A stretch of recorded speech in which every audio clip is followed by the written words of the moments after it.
দীর্ঘ 2 বছর পর বাংলাদেশিদের জন্য আবারও চালু হলো ভারতীয় ট্যুরিস্ট ভিসা। কিন্তু এই ভিসা পেতে হলে মানতে হবে নতুন নিয়ম, আর একটু সামান্য ভুল হলেই বাতিল হয়ে যেতে পারে ভিসা।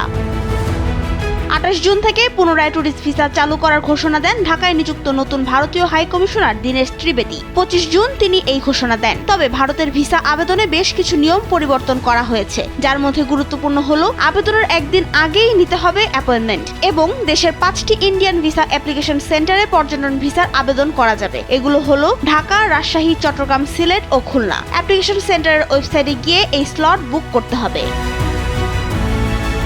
অ্যাপয়েন্টমেন্ট বুক হওয়ার পর ভিসা প্রসেসিং ফি পেমেন্ট করতে হবে। ভিসা ফি ভারত নেয় না, তবে ভিসা প্রক্রিয়াকরণ একটি চার্জ আছে। সব ধরনের ভিসা প্রক্রিয়াকরণের জন্য আইভ্যাক 1500 টাকা নিয়ে থাকে। আপলোড করা ওয়েব ফাইল অবশ্যই মূল ভিসা আবেদনপত্রের PDF হতে হবে এবং 30 দিনের বেশি পুরনো হওয়া চলবে না। পরিবর্তিত, সম্পাদিত বা বিকৃত ফাইল বাতিল করা হবে।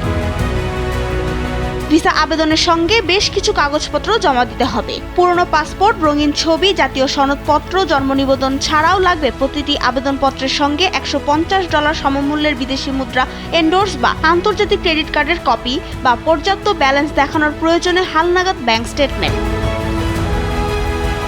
এত নিয়ম মেনে আবেদন করার পরও সামান্য ভুলে ভিসা বাতিল হওয়ার সুযোগ রয়েছে। সংশ্লিষ্ট কর্তৃপক্ষ জানিয়েছে, আবেদনপত্রে ভুল তথ্য, অসম্পূর্ণ কাগজপত্র, নির্ধারিত সময়সীমার বাইরে তৈরি আবেদনপত্র বা নির্দেশনা অনুসরণের ত্রুটি থাকলে ভিসা আবেদন বাতিল হতে পারে। নাবিলা রহিম, সময়ের আলো।